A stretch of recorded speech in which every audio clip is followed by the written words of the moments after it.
Good afternoon and welcome to our program, Does Your PREA Screening Really Predict Risk? What new research tells us about the right questions to ask? My name is Tina Waldron and I'm a project director at the Moss Group. I'm so pleased to be collaborating with Dr. Emily Wright of the University of Nebraska-Omaha and Dr. Sarah Toto of Central Washington University to bring you this webinar today. Both of these researchers are experts in the areas of violence and victimization. You can find all of our bios in the flyer and reminders we sent in advance of this webinar. In addition to having the right experience and expertise though, the thing that makes me want to work with these researchers anytime I can is their commitment to helping corrections practitioners use the research to improve their practice and overall safety in facilities. As Dr. Toto will share with you in a few minutes, this research began as a component of a PREA grant awarded to the Iowa Department of Corrections. We'd like to start by thanking the Bureau of Justice Assistance and the PREA Resource Center for their support of this early work. We'd also like to recognize the Iowa Department of Corrections for their commitment to sexual safety and women's services. That's really what started this work. We were able to expand it because of their willingness to allow the study to include men in their custody as well. This allowed the research to explore what assessment factors are relevant for men, what assessment factors are relevant for women, and what similarities or differences we see in the data. And last but not least, we'd like to thank the University of Nebraska-Omaha Office of Research and Creative Activity for their support of Dr. Toto's research. I'd like to take a few minutes to talk about the PREA standard that addresses screening for risk of victimization and abusiveness. This is standard 115.41. The purpose of this standard is to make sure that all inmates are assessed for their risk of being sexually abused or being sexually abusive toward others. The remainder of the standard outlines an approach to reach that purpose. This standard tells you what the authors identified as core components of an approach to support sexual safety. This is the stuff that gets audited. Are your inmates being assessed on intake and upon transfer? Is your intake happening within 72 hours? Is your screening instrument objective? Are your reassessments happening consistent with the requirements of the standards? Does your screening instrument consider at minimum the criteria outlined to assess for risk of sexual victimization and to assess inmates for the risk of being sexually abusive? These requirements create a foundation for your practice of screening for victimization and abusiveness, but you're not restricted to this. You can include other information to help you reach the purpose of making sure that you're getting the information that you need through your screening instrument to make safe placements. When I think about the standards and how they can best be used to promote safety in our facilities, I tend to think of strict checklist compliance and meeting intent or purpose of a standard a little bit differently. With strict checklist compliance, you're collecting the dots. So you have a dot that represents your PREA screening instrument. You have a dot that represents gender responsive practice and the recognition of the standards that gender matters. You have a dot that addresses the need to use this information in practical ways to make placements. You may even have a dot that represents the other kinds of assessment or screening instruments you use that may have useful information to help you make those safe placements. Having all of the key dots in place is going to help make your facility safer. But when you start to connect those dots, you can get closer to the purpose of the standards and really to getting everything that you need to have solid screening information that you can use to make placements. When you connect the dots, and for example, today we're going to connect that dot for PREA screening instrument and the dot for gender responsive practice, that helps your approach to making those safe placements get stronger. So what we're doing here today is taking the dots we have and starting to connect those to help us improve our practice in using PREA assessment information or PREA screening information. With that, I will turn the PowerPoint over to Dr. Sarah Toto so that she can walk you through the fantastic research that she's done on this topic.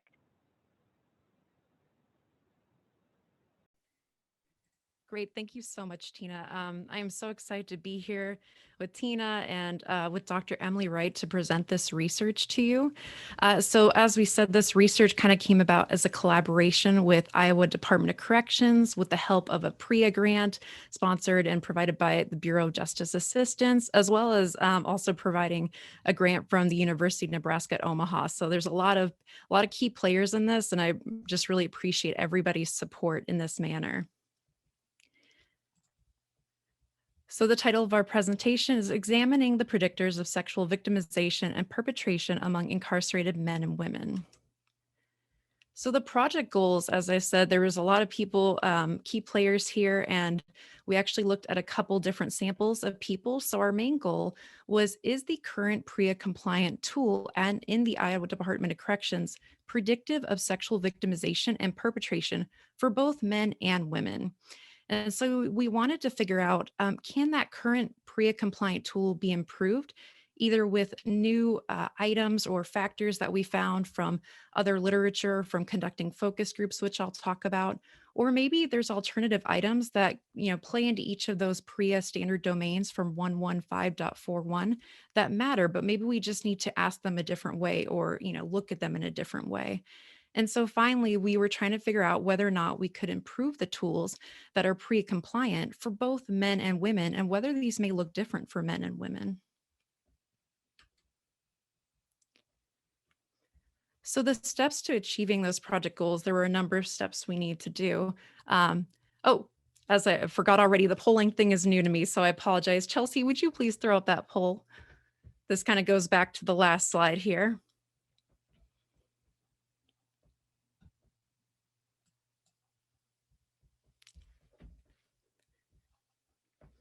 You should be seeing a poll asking you if your PREA screening information is giving you what you think you need to make safe placements.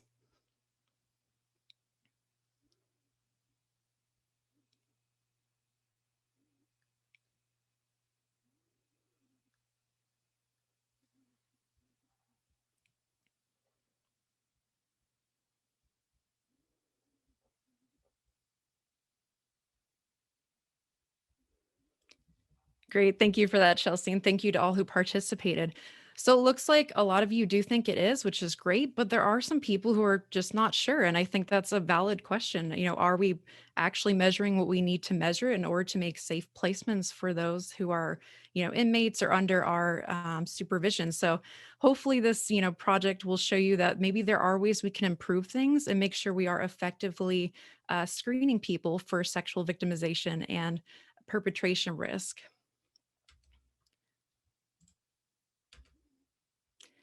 So as I started to mention, we had a number of steps we kind of had to go through in order to achieve those project goals I mentioned. The first off was a feasibility study. So as we know, it tends to be very difficult to study sexual violence in prisons because we've seen there's a very low base rate. And we really have to give props to Dr. Pat Van Voorhis here. She was really the one who initiated a feasibility study in Iowa and said, hey, we can look at this. It really just depends on how you ask your questions about sexual violence. And so because of her work with the feasibility study, we were able to move forward with this research in order to figure out if we could improve the current PREA compliant tool. And so from there, we then conducted focus groups with the women incarcerated in Iowa and asked them, what do you think are factors related to victimization and perpetration of sexual violence in prison? And we also consulted the broader research and literature out there, not just the PREA literature, but literature on inmate misconduct, whether it's non-sexual or sexual, victimization and perpetration, as well as the broader literature on victimization and offending in the community. We wanted to be really thorough and make sure there weren't any other additional factors that could be predictors. From there, We took the items we found in the literature review and the focus groups, and we actually put them into a survey and provided the survey to the incarcerated men and women in Iowa in order to determine if there were those additional factors or alternative measures that could help predict sexual victimization and violence. And finally, we created risk assessment tools for both the men and the women and for Iowa Department of Corrections.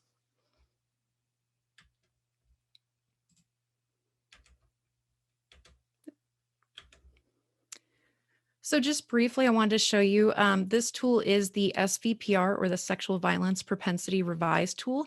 It is the current PREA compliant tool that IDOC is utilizing. It's used for both men and women, so it's a gender neutral tool.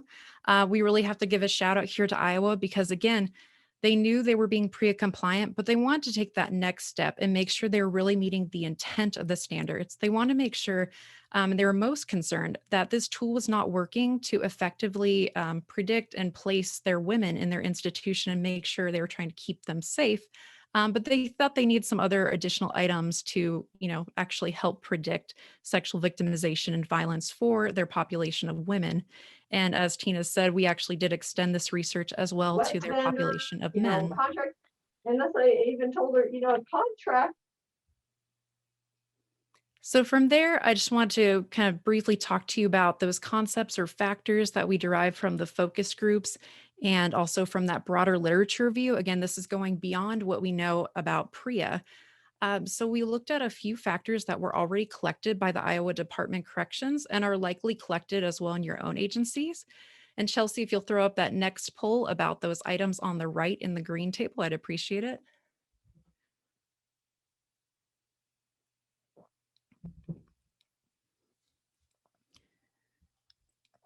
So this polling question is just asking about those concepts on the right in the green table.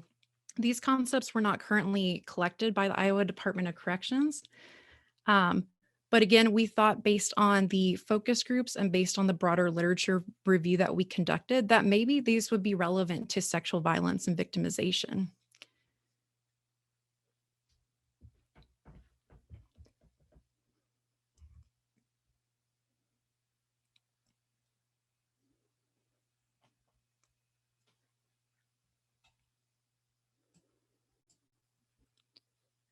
Yeah, well, there's a resounding yes there. It looks like a lot of you do believe that these factors would be relevant.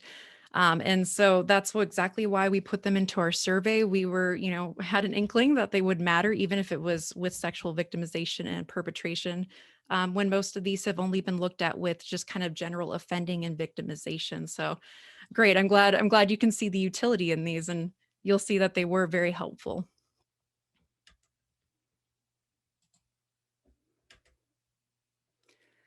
So I'm just going to briefly go over the methods of our study. If you have questions, though, please feel free to drop them in the chat or save them for the Q&A. I'm happy to answer more about this, but I don't want to bore you with all the details. So we did develop a 127 item survey instrument. Again, not all these items were the ones that we used on the final tools, but we did want to be very thorough and exhaustive. Again, we wanted to make sure were there alternative ways we could ask things that still fit within those PREA domains, or are there those additional items that we found from the focus groups and literature review that might matter that are not currently collected?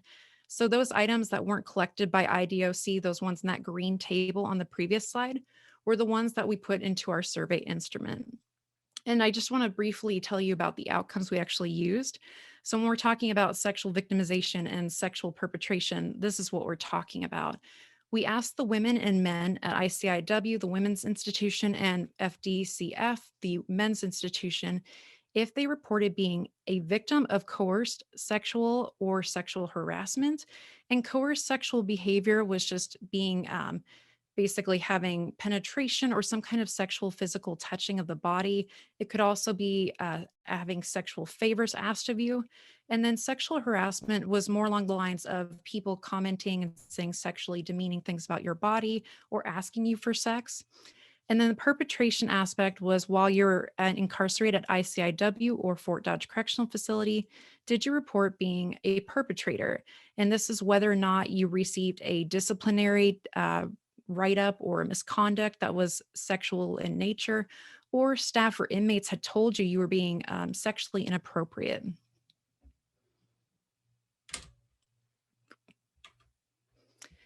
So when it came to the survey administration, we administered surveys to all women in ICIW, the Iowa Correctional Institution for Women, in the fall of 2016. And we had such a great response rate. And we have to thank everybody at Iowa for this. The administration and those, on the ground level, they really helped to make this possible. And they were so supportive of everything. So it is awesome that we got that high of a response rate. And same goes for all the men at Fort Dodge Correctional Facility. They were surveyed in the fall of 2018. And again, a great response rate of 90%. And if you have further questions about how we surveyed, I'm happy to answer them in the Q&A. So these next few slides, there's a lot of text, but I did just want to briefly show you, we did look at a lot of different alternative measures that still fit in those PREA domains that you saw in the PREA standard in 115.41. And so what I'm going to show you on the next few slides is that those that are underlined are the ones we actually ended up using in our new tool. So you can see we looked through a lot of them, but a lot of those weren't very relevant at the end of the day.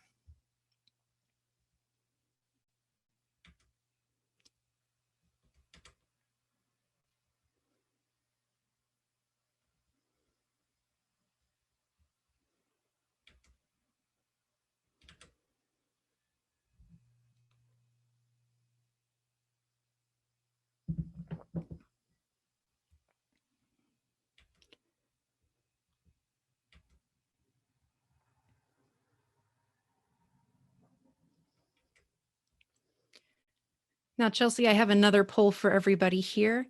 So again, these were those additional measures that were not required by the PREA standards, but we found them to be potentially relevant based on our focus groups and based on the literature reviews that we conducted outside of the PREA literature. So I'm curious if your agency, again, actually assesses your inmates or clients for any of these factors.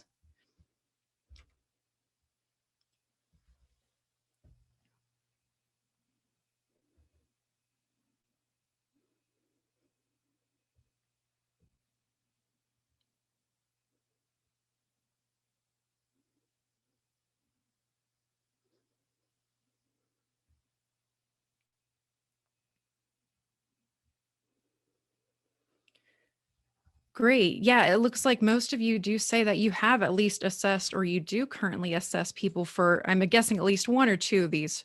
I'm assuming the top two for sure, gang membership and like a custody classification score. Um, but it's possible you're, assessing things like antisocial attitudes as well. Or low self-control or aggression, maybe through other screening implements or tools that are used to assess just general classification. So that's really good to know. So very briefly about how we determined, what was predictive and what wasn't. I'm not going to, again, bore you with all the details, but if you have questions, I'm happy to answer them later. But we did use area under the receiver operating characteristic curves to determine whether the individual items and also the total risk scores were predictive of those sexual violence outcomes that we measured on the survey. And so in AUC, actually, it's measured from 0.50 to 1. And an AUC of 0.50 says basically your item is no better than chance at predicting whether someone will be a victim or a non-victim, or if you're looking at perpetration, whether they'll be an offender versus a non-offender. And so the closer we get to 1, the better prediction we have. And so I'm going to actually show you kind of a color coding scheme so you don't have to look at a bunch of numbers, but that's really what we're using to justify what's predictive here and what's not. And as I said, we looked at each of those single items that I threw up on those last few tables. And then we also looked at total risk assessment scores from the SVPR, the current PREA compliant tool, and then also our new tools with those outcomes to make sure that someone who got a total score on a tool would be able to, accurately be predicted to be either a victim or a non-victim. Another thing I do want to mention is that we also weighted items. We recognize that not all these factors are going to increase risk equally. And so, for example, we know that prior victimization and mental health, as you'll see, did matter to victimization risk, but prior victimization mattered more. And so we gave it a higher weight at the end of the day on our tool to account for that. So moving into the results and discussion. First off, I just want to talk about, just how common was sexual perpetration and victimization in these samples. And recall that sexual perpetration here is whether or not somebody received a disciplinary infraction or a write-up for sexual misconduct, or if inmates or staff were telling them they were behaving inappropriately in a sexual manner.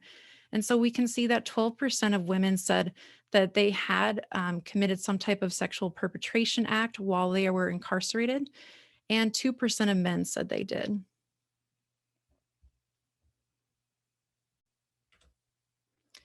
Moving on to sexual victimization. Here I actually broke out my overall sexual victimization measure, which is what I'm mainly using from here on out. But I did want to show you that primarily most men and women, if they reported having some type of sexual victimization occur to them, it was harassment in nature. So it was more verbal, someone telling them something inappropriate sexually about their body or asking them for sex. And so we can see that 34% of women in our sample said that they experienced some type of overall sexual victimization while they are incarcerated at ICIW, and 11% of men said they experienced this as well.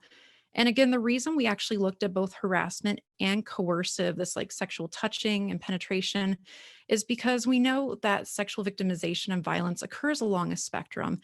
And so when these harassment and this environment for harassment is prevalent, it could lead to more violent and physical sexual violence. So we did want to capture both ends of that spectrum.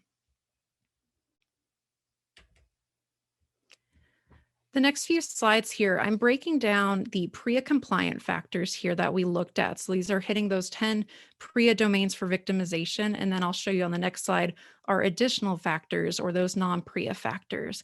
And so what I'm doing here is I have this color coding scheme that's going to go on for the rest of these slides here. So just so you know, if an item is white, it means that it's no better than chance at predicting whether someone will be a victim or a non-victim. So it has an AUC that's close to 0.5.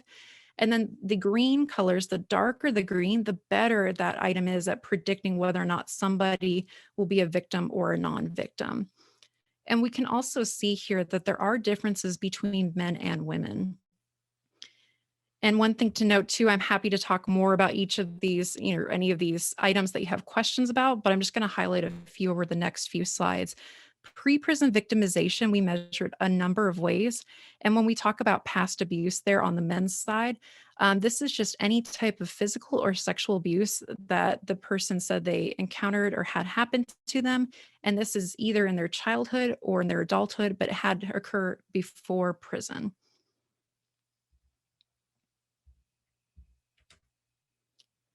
Now turning to those non-PREA factors, again, those ones that we found from the literature review and from our focus groups, we can see that a lot more of these factors, although not required by PREA, are actually more predictive than the PREA factors at determining whether someone will be a victim or a non-victim of sexual violence.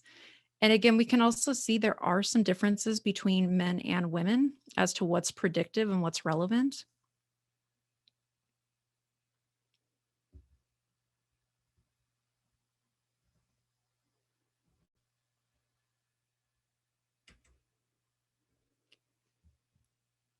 And Chelsea, I have a final poll on my end about these factors. As you can see, there are both white. And so that means that none of these PREA compliant or PREA required factors are relevant to the prediction of sexual perpetration. And I'm curious whether or not this is surprising to you.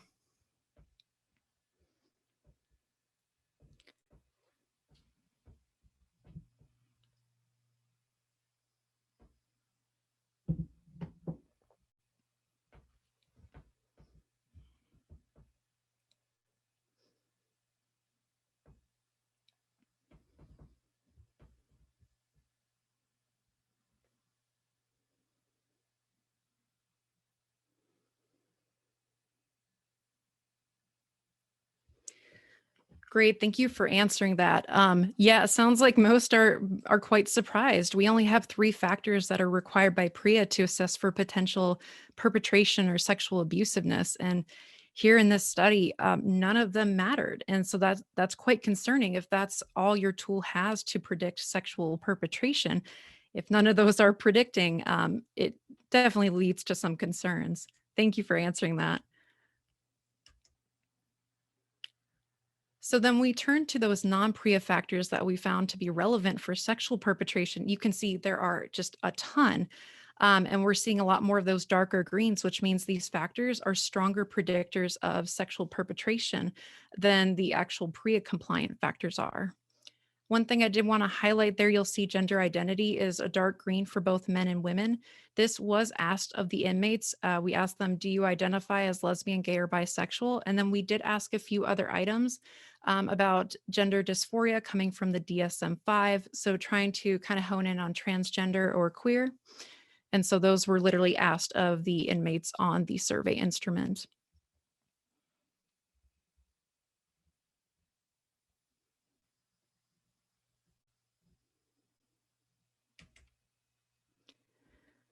Next, I just wanted to quickly go over what those item weights look like for these actual items on the tool and show you kind of PREA factors versus those non-PREA factors and how predictive overall they were. And so we can see that this is women's risk for sexual victimization as well as men's risk.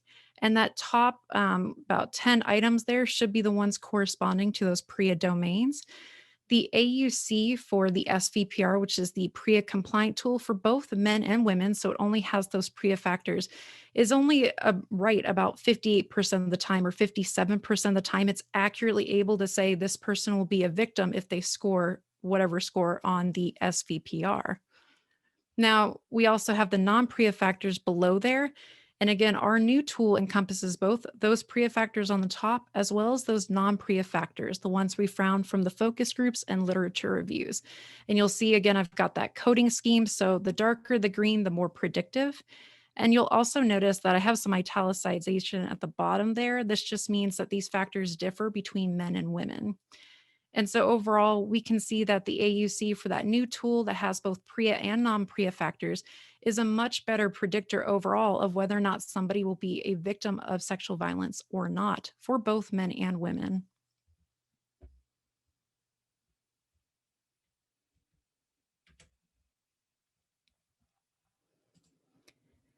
Now turning to sexual perpetration and the new tools we created, again, just looking at the PREA compliant domains there, the three factors at the top, these account for an AUC of about 55%. So again, 55% of the time, if you use this tool, you'll hopefully, identify somebody as a perpetrator, but again, it's not much better than chance. We can see the non-PREA factors there. There's a lot of them. And again, we've got that color coding scheme to help identify the more predictive factors, and that kind of corresponds to the weighting as well. And then the AUC for that new tool for both men and women, again, encompassing both those PREA factors and those non-PREA factors, is a lot stronger actually than even victimization. We can see that 80% of the time, almost 90% of the time for the men, we can accurately identify people who are going to be perpetrators versus non-perpetrators.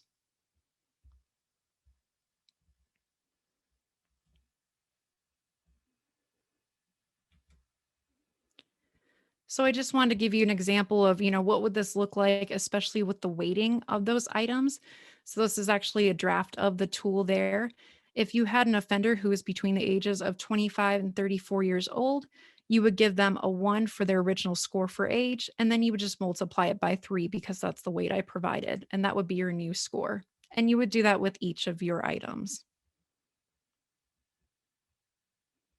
That way you're not have to do some crazy math and do a bunch of weird numbers. I mean, it starts to add up, but overall, it's a lot easier to do than something else. And finally, I just want to go over the fact that although we had a total risk score from our tools, we also broke things down into who would be high risk, medium risk, or low risk. And so we can see here, this is looking at the women's sexual victimization. Again, this is whether or not you experience someone saying demeaning sexual comments about your body, or whether or not you'd had some type of physical touching or penetration that was sexual in nature. So we can see that 68% of our women who scored as high risk on our new tool experienced some form of sexual victimization. And we can see medium risk women experience less, and same with low risk. And this is what we want to see, is this stair step effect where those who are high risk are going to be the ones experiencing the outcome the most. And then we should see less and less experiencing it as we go down in risk.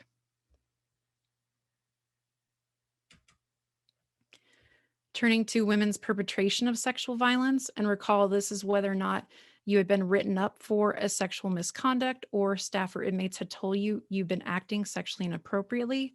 And again, we can see this nice stair step effect where those who are high risk are the ones who have experienced the perpetration, whereas those who are low risk should be experiencing it the least.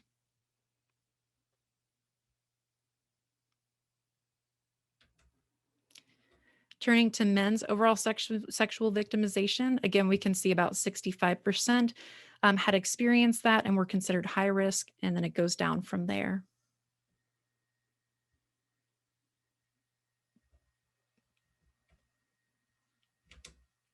And finally, for men's sexual violence perpetration,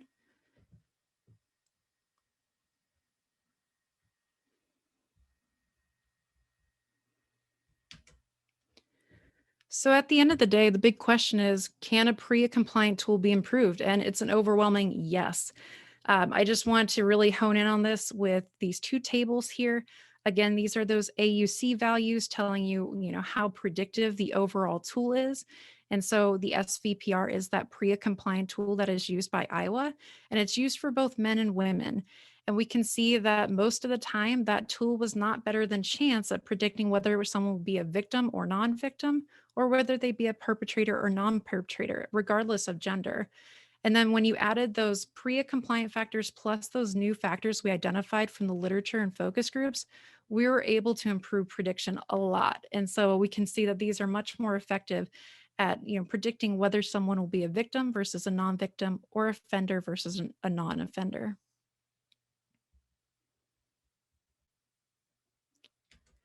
And now I'm going to turn it over to Dr. Emily Wright, who's going to talk to you about the implications and recommendations then from our research. Thank you, Sarah. Let's see if I've got control of it yet. Okay. Does not appear like I do. Okay. Thank you, Chelsea. Okay, so I think we threw a lot of information at you. Again, that was most of Sarah's dissertation. So she had, I don't know, about 75 different tables for us to look through and make sense of. So we want to kind of sum up with the big takeaway messages for our audience. I would say the first sort of implication that we have is that how high is the prevalence of sexual victimization in prison? Number one, I want to say this is a phenomenon that you can study. A lot of people, researchers and non-researchers, have said this is almost impossible to study because you have such low prevalence and low base rates. But we got around it, and we were able to accurately, I think, capture the amount of sexual violence that was going on in both a women's and a men's prison. Do keep in mind that the women, more so than the men, self-reported experiencing and perpetrating sexual violence. Now, severe forms of sexual violence are indeed rare, thankfully, but the sexual harassment component is pretty common.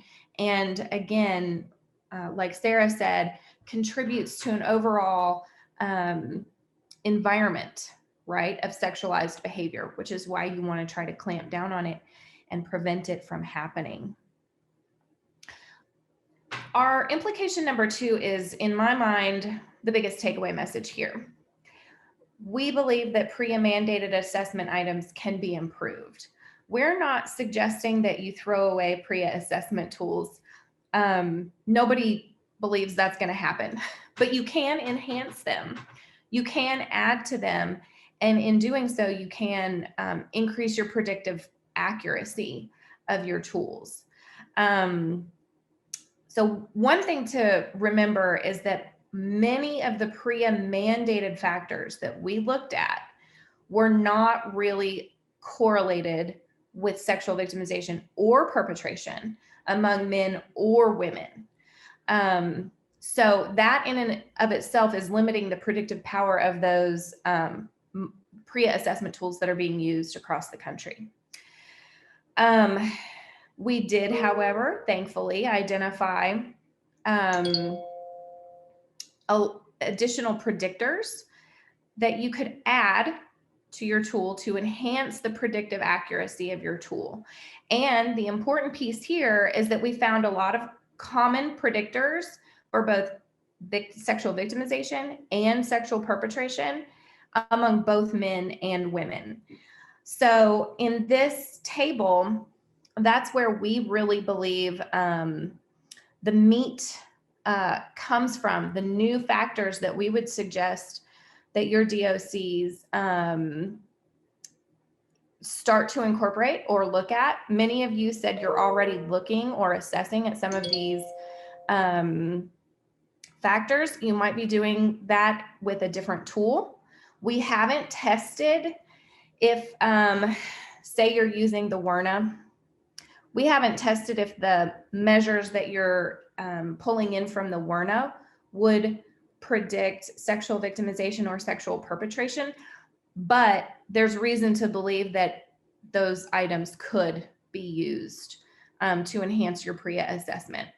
So, but like I said, items regarding unsupportive families, being naivety, being naive, being manipulative, relationship codependence, being aggressive, having low self-control, or displaying antisocial attitudes. Those were predictive of victimization and perpetration across both men and women.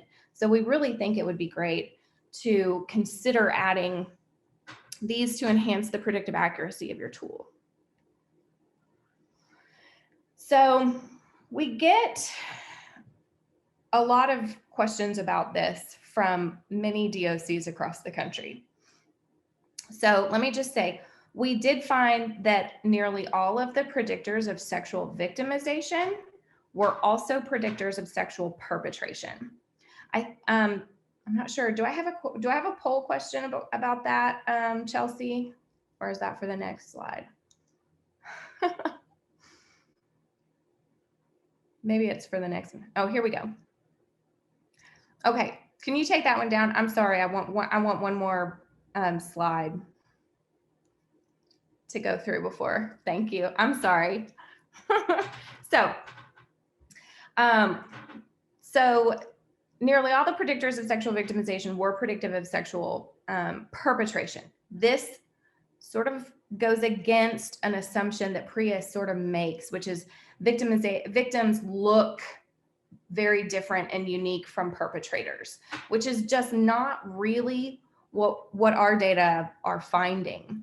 So if you look at this table, you'll see, again, naivety, being manipulative, relationship codependency, and aggression all predicted both victimization and perpetration risk for both men and women.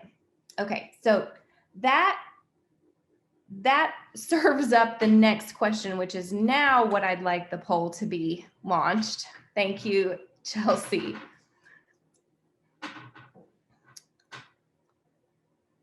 So we want to know, how frequently does your PREA screening tool indicate that someone is at risk for perpetrating violence and at risk for being sexually victimized?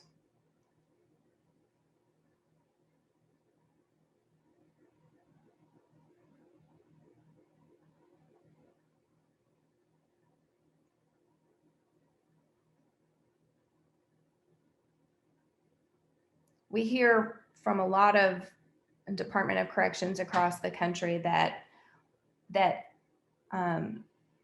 their inmates are scoring both as a potential victim and a potential offender on their PREA assessments. And that doesn't make administration decisions very easily. So thank you for everybody who voted. It looks like about 53% of you think that sometimes your PREA tool identifies both a victim potential and a potential perpetrator as the one and the same, right? So that brings up a consideration for administrators and DOCs across the country. So if risk factors for sexual victimization and perpetration are similar, then this might create some challenges on how to properly classify inmates. In other words, they're scoring high on both, or they're scoring as both a potential perpetrator and a potential victim of sexual violence. Now, we're suggesting if you add a few more items to your PREA assessment tools that help to improve predictive accuracy, that's also going to help you to further break down your risk levels for being a victim or for being a potential perpetrator. So for instance, let me see if I can.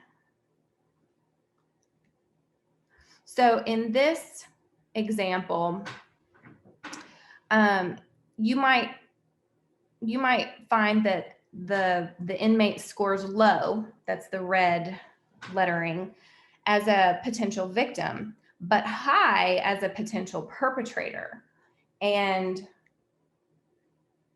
so with additional factors to consider and that improve your predictive accuracy in your PREA assessment tools, you are better able to make a decision that we're going to classify in terms of housing and security decisions this offender based on their potential for being a perpetrator because they scored high versus, let's say, medium as a potential victim.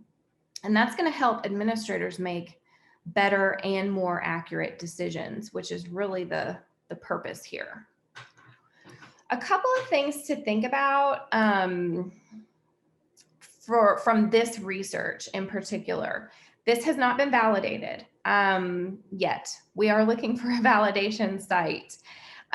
We created this in Iowa, but validation is important because we want to see if what we found in Iowa generalizes to different settings, different states, or different DOCs. So for instance, I don't think that gang affiliation was particularly that important in Iowa, but it very well could be in California, right? And that's the importance of validating your tool. But we do want you to sort of go away with the idea that PREA requirements can be updated, they can be enhanced, that will improve the predictive power of your tool in identifying accurately whether somebody has the potential for being sexually victimized or sexually being a sexual perpetrator. And again, we would suggest that you consider items related to unsupportive family, naivety, being manipulative, relationship codependency, being unassertive, being aggressive, having low self-control, having antisocial attitudes, and lacking trust or confidence in your staff. And usually that's a reporting issue. So if you're an administrator, there's several considerations that you might want to think about in terms of if you're thinking about enhancing, changing your PREA assessment. Number one is the length of the assessment tool. Number two is, how do you want to administer the tool? We did a lot of self-report data from the inmates themselves when they filled out that survey. But you might opt for some interview questions at intake. And then we get to programming. You notice that a lot of the items we're suggesting you consider potentially adding to your PREA assessment tool are actually dynamic. They're changeable. Antisocial attitudes is a great example of this. We do hear from quite a few DOCs that once somebody is designated or scores as, let's say, a potential perpetrator by PREA on their assessment, they rarely come off of that designation. They are always going to be at that designation, even if they're in the facility for 10, 12, 15 years. And primarily that's because the PREA mandated items are static. they're not really going to measure change. The items that we've suggested you consider adding to increase your predictive accuracy of your tool are in fact dynamic. So if you are able to pair those inmates, let's say that score high on antisocial attitudes, with programming designed to reduce antisocial attitudes, then you should see changes in your PREA scores, hopefully in the downward position. So that's because those items, like I said, are dynamic and changeable, especially when paired with correct treatment. So we would hope, again, that a tool or an enhanced tool would be dynamic in nature, and that you would see change over time when you do reassess your inmates. And hopefully that would also reduce some of the overclassification that we see as well. And then finally, we'd really suggest that you consider weighting, right? How are your risk factors going to be weighted, and for which outcomes? We did see that many of the items, let's say for men versus women, or even for offending versus victimization, the items differed by weight, meaning some were more important to perpetration and some were more important to victimization.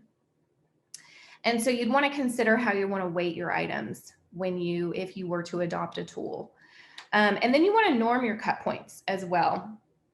So when Sarah showed those stair-step charts with high, medium, and low groupings or risk for being an offender or a victim, you would want to make sure that the cut points that identify high, medium, and low categories were normed for your own population. In other words, that a high risk designation for offending actually meant high risk in your population. So I think that's about all I've got for now. I'm going to turn it back over to Tina, I think. Yes, absolutely. Thank you, Dr. Toto and Dr. Wright. If you're like me, after the first time I saw this information, my mind was just full. This gives us so much to think about in terms of how we build on that foundation that the PREA standards give us to help us do an even better job of promoting safety in our facilities. So we wanted to leave a good amount of time for questions, and I think we have about 15 or 20 minutes to do that. We've already had some great ones come in via chat. And so I think I'll start out with some of those, if that's all right with you guys. So the first question related to the research is from David Radizwick. I don't think I got that right in any way, shape, or form, and I'm sorry. But the question's a great one. How are the predictive factors objectively assessed in compliance with the PREA standards? The identified predictive factors seem to be subjective and may be scored differently between assessors, which conflicts with the objectivity requirement.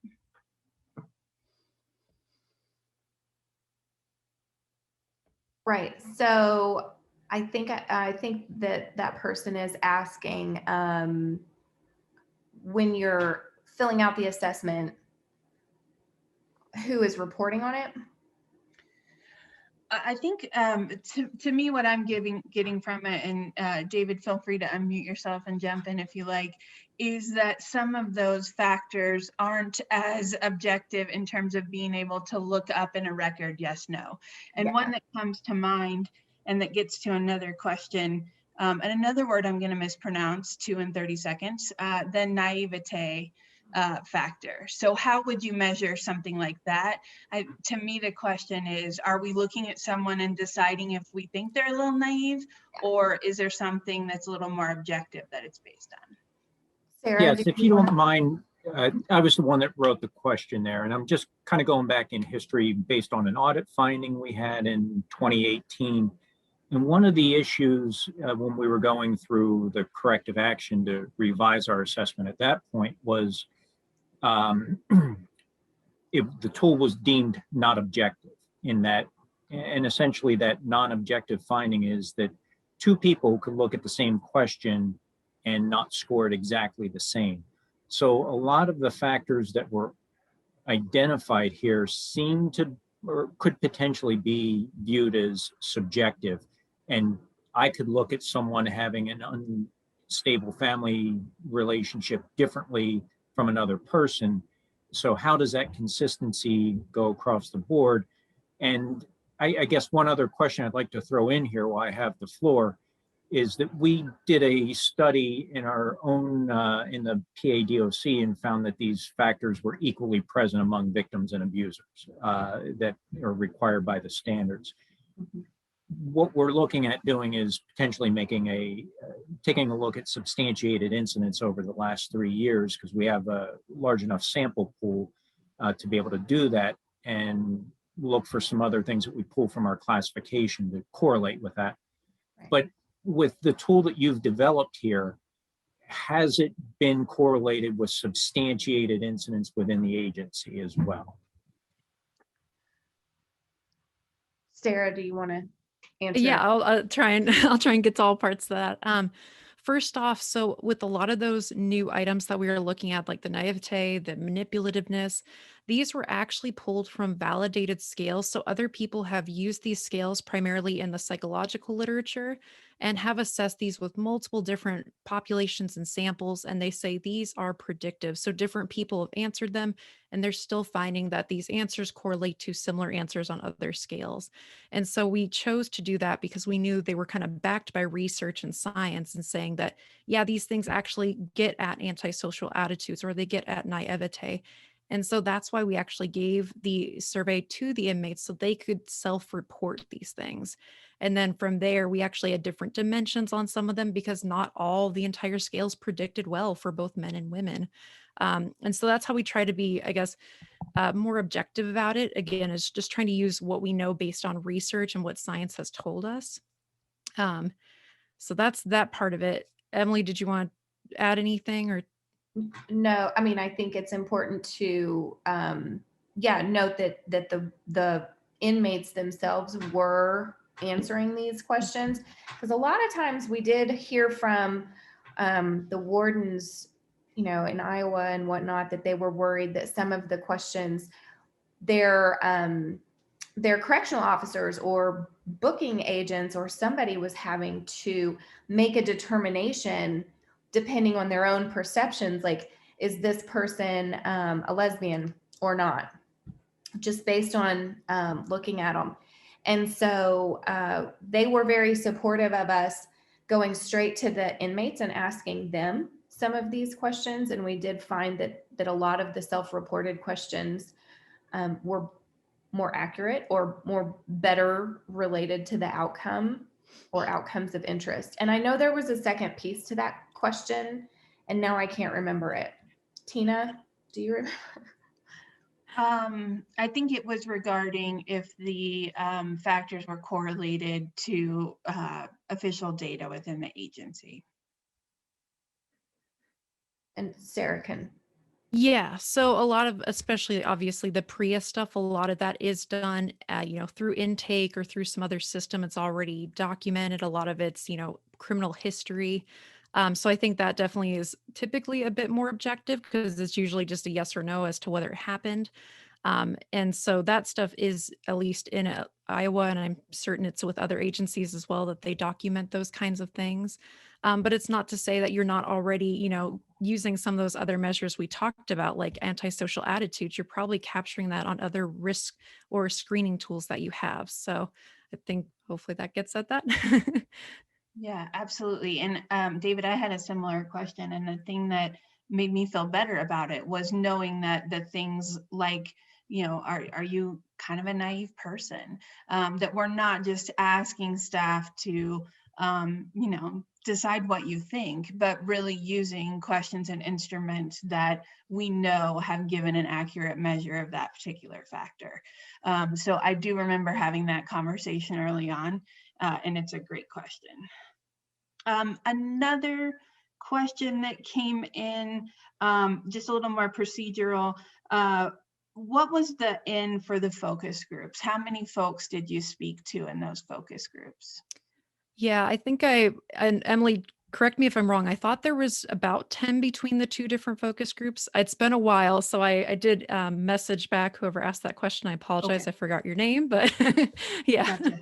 All right. That's a good question. I want to say maybe like 12 or so. It might have been more. Okay. I was like, oh, Yeah. I'm trying to remember. They were, the focus groups were great. They were the ones who identified some things like being manipulative and being naive.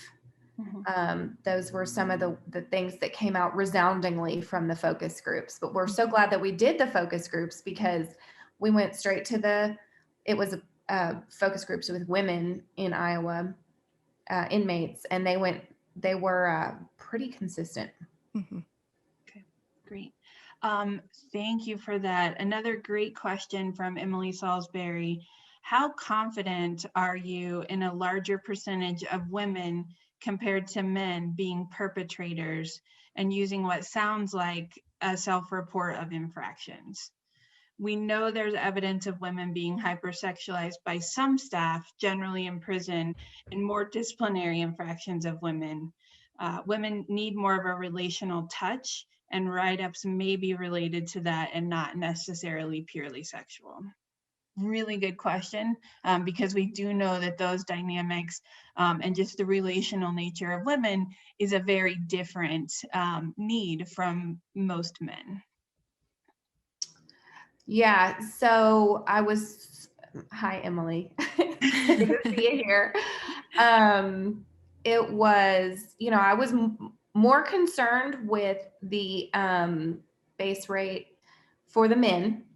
And I think part of that is an underreporting for men. And we just sort of knew that was going to happen. But I agree. We could have somewhat of an inflated number of women having been perhaps written up or even just told by the correctional officers, hey, blah, blah, blah, because of the context in which we know women offenders engage in incarcerated settings, and that they are more relational and that they are hypersexualized. So, we really need another site to look at some of this stuff with, and see what the numbers come out to be. It's a really good point, though, about the context that this is happening. Sarah, did you want to say anything else about the prevalence? No, I mean, we, especially from the focus groups, learned a lot about, how relationships play into this, and how maybe, in some cases that those who get into relationships or do identify as, lesbian or gay, may be watched more closely by staff. So I can definitely understand the concern with that, is that they're already being watched, they're going to be written up more often. So I think you did a good job of kind of discussing all those issues that surround that. Absolutely. And I think another piece of this, just to echo what you said, Emily, is by doing this kind of research in more places and validating the instruments, that's how we get more clarity and more confidence in this, which is a big reason we wanted to start the conversation about this, because we know that there are opportunities to improve our practice, and great opportunities for further research to help, continue to clarify the picture. Excellent questions. And this is one probably for Sarah. What are the differences in, back on your aggression dimension, you had 1, 2, and 3. My notes are terrible on this. Are you getting my question here? Yeah, no, I saw that question earlier. I'd have to actually go back into my physical dissertation to double check, but there are 4 dimensions. I don't recall which dimension goes with what, but they cover physical aggression, verbal aggression, anger, and hostility. So I had 3 questions tapping into each of those 4 different dimensions. And again, as we saw, not every single dimension on every single scale mattered for men and women and victimization and perpetration. So again, it's really important to even hone in closer on what you mean by aggression. What does that really mean? And what does that look like in regards to sexual violence? Right. And part of that too was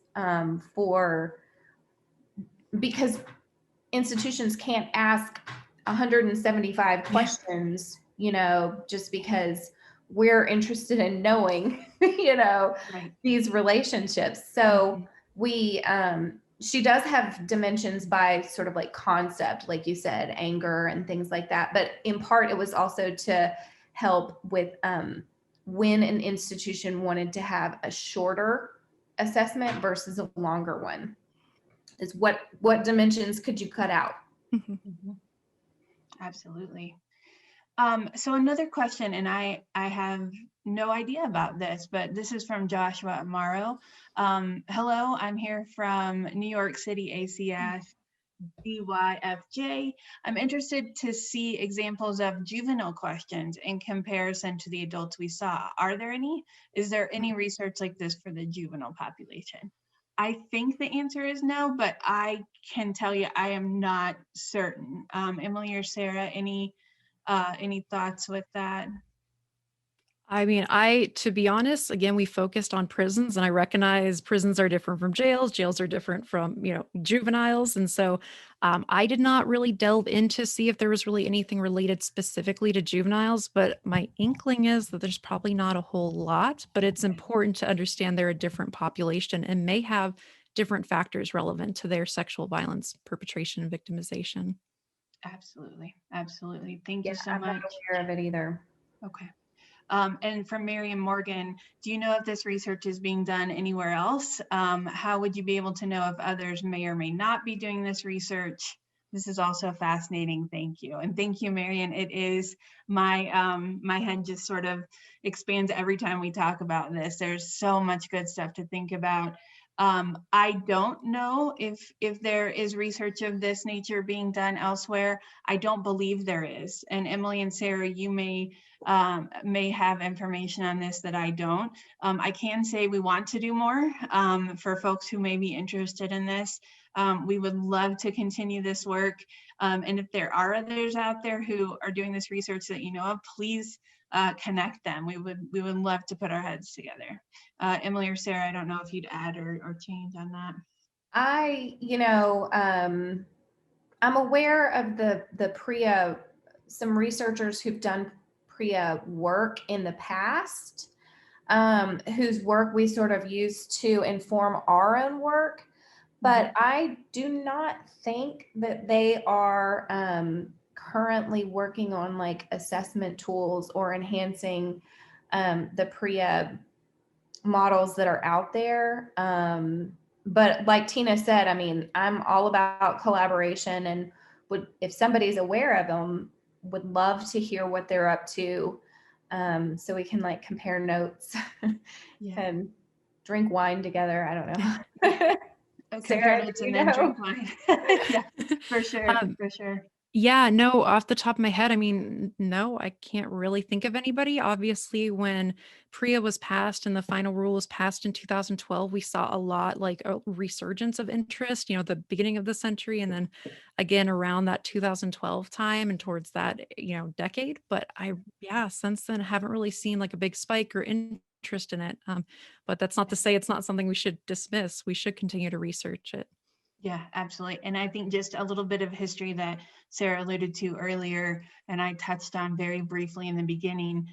When we got the call initially for this Iowa project, we sort of went, oh, that's a great question, but it can't be done. Because at that time, people were saying, we really can't do this with any sort of statistical reliability. We can't do this well. But when Dr. Van Voorhis put her head together with Emily and her team, really found some ways to look at the sample and look at gathering information differently that made that possible. So I think there's still some belief out there that, oh, it just can't be done. And hopefully today we're myth busting that one, because we do think it can be done, and we do think that we can find ways to further enhance the tool.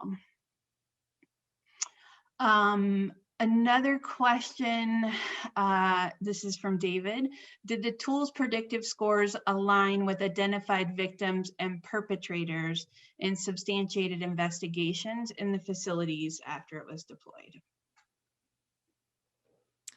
Now, if I recall on that one, we definitely focused on that with the women because again, I was very interested in trying to figure out if their SVPR, their current PREA compliant tool, was actually accurately predicting for the women. Mhm. So if I recall, again, it's been a few years since I looked at this, there was definitely some differences between what we found and those who were self-reporting that they had been a victim or perpetrated compared to the actual substantiated cases that they had. For the men, I have to double check on that. Again, we were very focused on that for the women. So there were differences in what was being reported and brought through the PREA, chain of command versus what was not being reported. Mhm. Great, thank you. Emily, anything you'd add there? Okay, wonderful. And this question's for Marion Morgan. This is a question after my own heart. She wants to know more about methodology. And so Sarah, I don't know if there's a little bit more information you can give about the methodology for the study, or if there is another way you would communicate that information through an executive summary or something of that nature.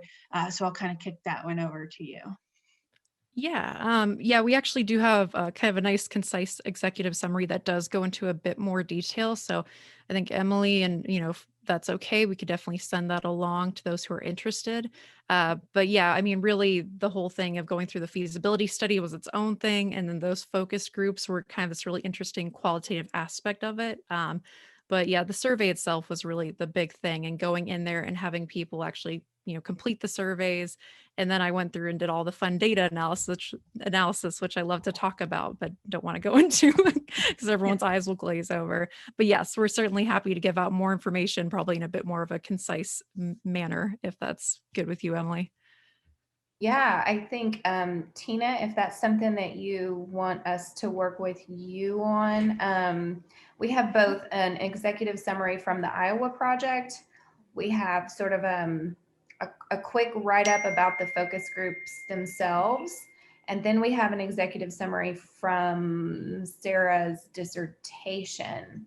Okay. So And we have my really long dissertation. I mean, y'all can read through the dissertation too if you want. It's only 250 pages. It's fine. Some of us want that, but I think what we can do is, I really appreciate the question, Marion. So what we can do is after this, we'll circle back together and grab those brief summaries and either probably shoot those out to you just as a follow-up email. I know that we can provide the executive summary of the dissertation pretty quickly, so we can probably put that in the quick email that will come to you after this, and then we have your names and email addresses, and so we're more than happy to share that information moving forward. So I am scanning here for any raised hands or any additional questions, and I think that we're pretty good to go on that. Yeah, so in terms of next steps, I mean, I know there are questions that there are probably things like me that you think, oh my gosh, I just want to sit down and talk more about this. And one of the things that we are going to do is offer an opportunity to do a follow-up call. So if there are more in-depth questions you have about the work being done in your agency, we can definitely talk through that more. I think, Emily, you still have control. If you could get to that next slide for me, that would be amazing. One of the things we kind of put our heads together on before this webinar was, how do we think people can, there's the one. How do we think people can really use this research at this point? And I think that I think we have a number of things here that could be useful. I mean, you could take this research and we'd be more than happy to work with you to look at within your PREA screening tool, how could you put more gender responsive factors in? And I know a text I got a little bit earlier was asking about how you measure some of those things that seem a little more subjective. That's stuff that especially Emily and Sarah can help out with. For some of those things, for some of those domains that may be new, we can definitely talk about how those things could be measured more objectively and not just sort of eyeballing it to decide, you know, naive or not. You could also take a look at your PREA screening to make sure you're gathering information consistent with the standards. So I know in Iowa, and please jump in on this, ladies, but I know in Iowa and in many other agencies we've worked with over time, as we've talked with folks about their PREA screening, there are times when people say, well, yeah, we use this information to fulfill that requirement, but we're not 100% sure if that's great data. And, you know, it's such a difficult thing sometimes in corrections with our big, beautiful data systems in the sky to get out what we actually need. So sometimes you can improve your tool just by changing the predictor that you look at, or the data source for the predictor that you're looking at. And Sarah showed you on those slides with the underlines, you have a lot of options to look at for each of these specific things. And sometimes one source is just better than the other. You can also take a look at your PREA data and dive in and see how it's performing based on the substantiated cases that you have, like David brought up earlier. And then think about policy and training, not only training for PREA, but also just how do you train people to be able to ask the questions that need to be asked to get this information that may be really, really sensitive. And also policy can really also relate to 115.42, which is another big question for many of us, especially when we're seeing that a lot of times people show up sort of risky on both dimensions, potential to perpetrate and potential to be victimized. I know that there are some times that folks have thought, well, that might be an artifact of not asking the right questions, but what we're really seeing is that it isn't an artifact. It's the life experience of the folks that we have. So what exactly do we do with that information? And there was some great chat about that throughout the presentation. It's something that people are working with all over the country, and definitely something that we hear when we go out and do sexual safety assessments and audits. The other thing you can do is participate in validation of these tools. We would love to have more folks jump in and participate in this research. You know, the more we learn, the more we see how important it is to be able to, again, build on that core foundation that the authors of the PREA standards gave us. So a lot of different ways that you can use this information in practical ways. If we go to that next slide, we're going to give you a little bit of information on how you can do this. If you would like to have a follow-up call, we're more than happy to do that, please reach out to me. My email is up here. You can take a quick photo of that, or it will be in the follow-up email that we send out. But please feel free to let us know if you'd like to have further conversation on any of this and how it could apply to your agency. My email is twaldron, W-A-L-D-R-O-N, @mossgroup.us. That .us is important. It's not .com, US. I always forget that part. Or you can call me on my cell phone, and I'll make sure to set up a meeting where we have all of us on the phone or on video, and we can really talk about how this exciting stuff can apply in your agency. We are right about time to wrap up. Dr. Wright, Dr. Toto, any closing thoughts? Thank you so much for participating in this and listening to our spiel. Congratulations to Dr. Sarah Toto for all of the wonderful work she did in in collecting the data at both a women's and a men's facility. And I really appreciate the Moss group for, putting this presentation together and getting so many wonderful DOCs interested around the country. So we're just excited about it. Thank you. Absolutely. Sarah? I just want to echo what Emily said. It's just really exciting to see that agencies are interested in this. It's just, we've been so focused on Iowa. And so it's really great to see other people are interested in improving things and really trying to meet the intent of those PREA compliance standards. So yes, thank you all. This has been wonderful. And I really appreciate everyone who showed up for it. Yes, thank you both for walking us through what is some complicated research in a way that we can all get our head around. Really appreciate that. And thank you to everyone who's joined us. I love to see this, that people may, have a PREA compliant instrument, but they're still asking, how can we keep improving? How can we keep people safer?